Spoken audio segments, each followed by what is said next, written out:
guys, Chris here with Super Savvy Travelers. Hey, we are back in Puglia and checking on some renovations and stuff, but Nick Mehta from Studio Legale Mehta sent us a beautiful little short video all about the transfer tax when you purchase a property. Should you go with the 2% transfer tax or the prima casa, or should you go with the 9%?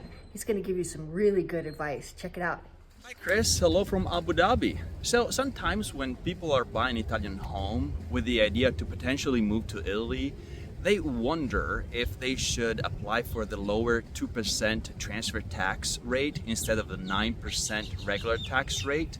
And they're not sure whether they should apply for the 2% because they don't know really 100% if they will be able to move to Italy within 18 months after closing.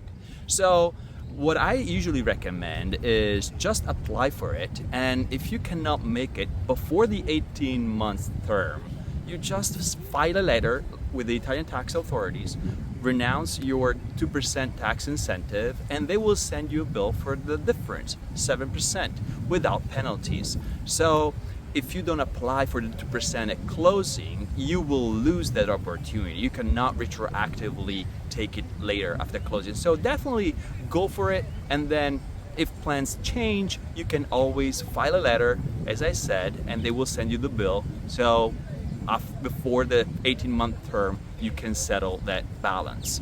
That's pretty much it.